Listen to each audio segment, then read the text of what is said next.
Alexander Isak circus is in full swing, and it doesn't feel like it's going to end until he either leaves the club or in an unlikely event signs a new contract at Newcastle United. In today's NUFC Transfer Daily, we're going to be discussing more of the fallout and also looking at where Newcastle may go from here, with Benjamin Sesko once again linked by Fabrizio Romano. Let's get into it.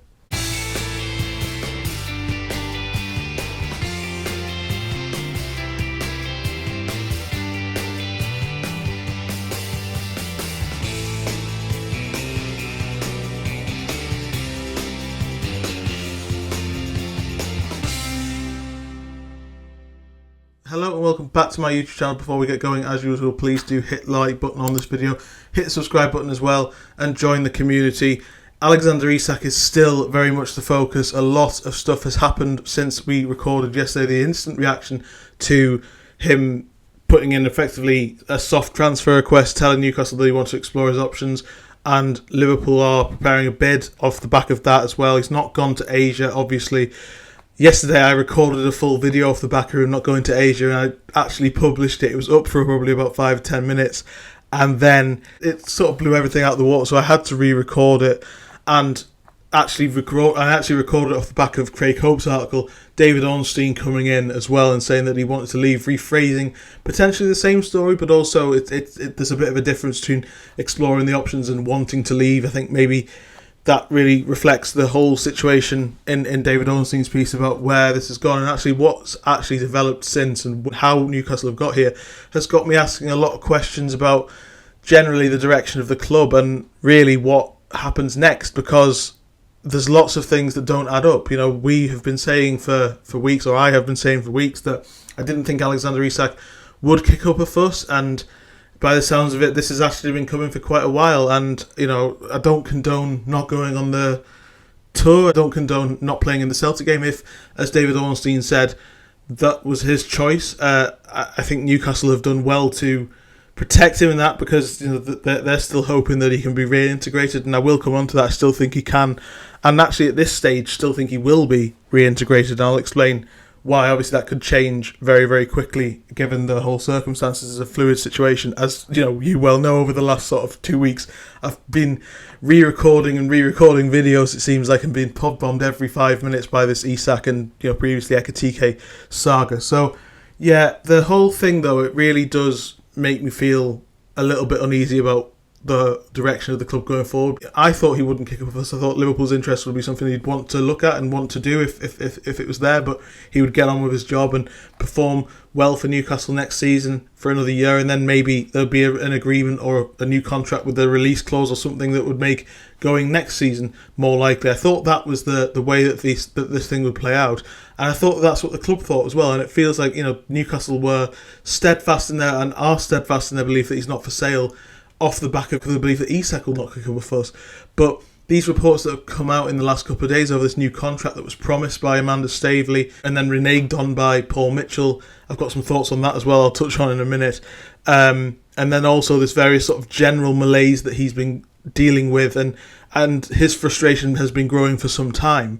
Why didn't Newcastle understand that and, you know, play ball? What was the reason for their belief that he wouldn't be upset if they then kept him when a club came to the table? I mean, did they take him for granted? I wrote a piece on Forbes last night, and I sort of said that maybe they've assumed that he wouldn't and taken his sort of laid-back nature and good nature and relationship with Eddie Howe and the players for granted, and said, well, you know, he's just going to get on with it. We can do what we want off the back of, you know, not giving him his wages, his wage increase that we promised him. We want to talk this summer, but that hasn't been a priority. I think there's also an element of them putting a really high price on him and assuming no one would come to the table. Liverpool have, and that's really blown everything out of the water. Newcastle behaved in a really bad way over the last few months and weeks, as it really feels like. And when you put that into the context of there isn't a sporting director, there isn't a CEO that is really sort of hands-on at the moment, and the PIF side and the Saudi side of this ownership have been extremely hands-off, if you like. They don't really get involved, and there's been this sort of real power vacuum. When you're then relying on the relationship of Eddie Howe and Alexander Isak, which is still very strong. I still believe, this is why I still think that Eddie Howe can talk him down. I still think that it's very difficult for Newcastle to agree a fee with the club at the moment, even though I think that they will probably have to let go of the £150 million dream. We'll see what Liverpool's apparent record bid is when it comes. But yeah, it just feels like that Newcastle were too reliant on that, and they just assumed that the relationship he had with Howe, the relationship he had with his teammates, would mean that none of this would be an issue and they could just brush it under the carpet until it got solved. You know, if he doesn't sign a new contract, he goes next season, and I fully understand that from a business perspective, but there's a human being involved, and a very, very talented human being as well. Footballers' careers are short, as Eddie Howe alluded to, and I think, as I said yesterday, that was the big breaking story, really. That was when all of this sort of emerged. It wasn't the pieces that came out yesterday, it was the fact that Howe said that at Celtic, and it really painted the whole picture in a very different light than it was previously. But he's on 120 grand a week, which is, you know, great for from our perspective and generally from a footballer's perspective. But when you are the best striker in the world, and Newcastle have been desperately keen to say that, and we've revelled in the fact that when you value him at £150 million, you can't have him earning what is a sort of middling wage from his perspective. He's not just good, he's not just talented, he's not just got potential, he's not just going to be world class. He is the best striker on the planet at the moment, and we have revelled in that. But that means that he deserves to be paid like that, and he deserves to win the trophies that reflect that. And both of those things don't look likely at Newcastle. And as I say, I think I came into this summer, up until a few days ago, thinking there would be mutual courtesy and there'll be an agreement come to. But you think of it from Isak's perspective, he's been told that he can have this contract by Staveley, which was wrong in itself. I mean, Newcastle, I wrote in that piece yesterday that Newcastle's the difference between Mitchell and Staveley was the sort of really embodied the real issue that the ownership have. You've got the ambition and the passion and the desire to improve of Staveley, and the sort of constraint and business mind and thoughts of Mitchell, and both of them have sort of been at loggerheads, and Alexander Isak's been caught in the middle. Added to the fact that he's scored 20 goals in the Premier League for the last 2 seasons, and he's helped Newcastle score the winning goal in the cup final. What more can he achieve from his perspective at Newcastle at the moment? And that isn't defending him in any way. I think it's wrong that he's not on the tour. I think that that's poor, but at the same time, he's been let down by the people off the pitch. I mean, the project isn't where he was told it would be, and I think others have been told it would be. The club is, I think George Colkin wrote in The Athletic yesterday, it's an elite team but not an elite club, and I think that's a really good way of putting it. And as I say, Alexander Isak isn't here to wait. You're only really in football at the top level for sort of 10, maybe 15 years, but you're only really at your absolute peak and your absolute zenith for 2 or 3, and he's 25. He's not going to get any better, but he's going to be at this level for a couple of years. He's got Newcastle to a certain point, and he thinks now is the time to move. I think that the agents made a bad error as well, though, because to push this narrative, and obviously Isak has taken it on and acted on it, but to push this narrative now, when Newcastle are in such a strong position in terms of his contract, 3 years left, but also extremely desperate to keep him now because, one, this all could have happened. If this had all happened last week, as much as we would have hated it, Alexander Isak leaves to Liverpool, Hugo Ekitike comes in, it makes sense and there's a way forward. But that has gone. I mean, Liverpool could end up with both Ekitike and Isak now, and Newcastle then looking for another option, looking for another striker. They've been linked with Benjamin Sesko, but they're looking for different options. They're looking to survive this. That is not the way that PIF want to be seen. That's not good in terms of the optics and the trust for the fan base as well. So they can't. I said in the piece yesterday they can't sell him. It feels strange that Isak has, one, not pushed this last week, but also is pushing it now, as opposed to next year when the leeway is there. 2 years in his contract is much different to 3. This is the sort of really last year that Newcastle have the power. Next year it does sort of start to go into the players' camp and the buyers' camp as well. But Newcastle can still get a good valuation for him. So at that stage, it feels like natural that an exit would come. It would be understood and more accepted by the club, and the club could react to it. And also there's more options on the table, you'd think. I mean, Barcelona are a club that I really do like him. I've said that on this channel before. They want him as their ideal number 9 replacement for Robert Lewandowski when that comes up next year. They obviously can't act this year, but next year it has been told to me that they do think that there is a possibility of that.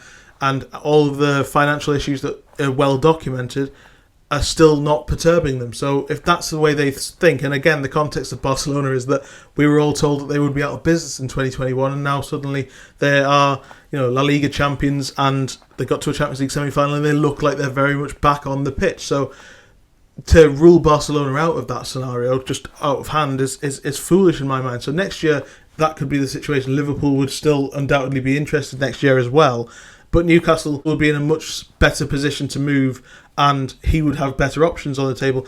The thing that I thought, as I said at the top, would happen would be a new contract with better terms and a release clause. That can still happen. I still think that is still on the table. I think if Newcastle can sit him down and come up to an agreement, they would have to give him a new deal for this season to get him on better terms. And I think, as I said, the chain reaction of that would probably be that the release clause is lowered to a point when, potentially it's not at the value that Newcastle, it's not at its true value, but do Newcastle accept that in the position that they're in, or do they just take the money and try and go and get Benjamin Sesko? But I do understand, again, with the caveat that Alexander Isak should be in Singapore, should be with the club at the moment and doing everything he can and getting on with things until the moment comes that he leaves. I fully understand his frustrations because the project is not where it should be. On the pitch, they've done really well, thanks to Isak. I tweeted yesterday that this whole situation was happening last summer where there was no signings, there were forced sales because of PSR. Lots of play. Isak was linked with Chelsea. Gordon was linked with Liverpool. Lots of unrest. Eddie Howe used all of his powers of persuasion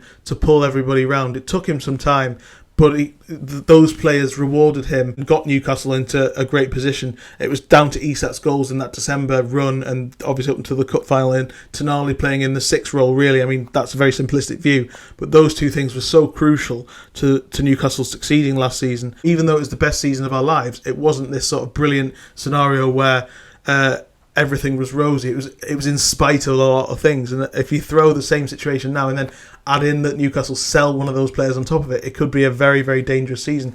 Newcastle were 12th in December. This isn't that Newcastle were sort of on the periphery of the Champions League and then they had a little run. They were 12th. There was a real serious problem. You look at what happened to Manchester United and Spurs last season. That is an extreme example, but you can't take for granted that Newcastle will be challenging for the Champions League or even challenging in the top half this next season if they lost Isak at this stage. So Newcastle are in a really difficult situation. I think that's why Isak's timing is strange, because obviously as well, the Liverpool have bought Ekitike, and Arsenal, the other team who were seriously interested in him, have bought Gyökeres. If this interest was expected and Isak's agent was fielding calls in sort of the springtime, why has this only happened now? And also, why, as I said at the top, have Newcastle not been more prepared? What was the reason that they had such expectation that Alexander Isak would be fine if they've treated him in such a difficult way and also not really created the environment that he deserves off the pitch? No sporting director, no CEO incoming at the moment,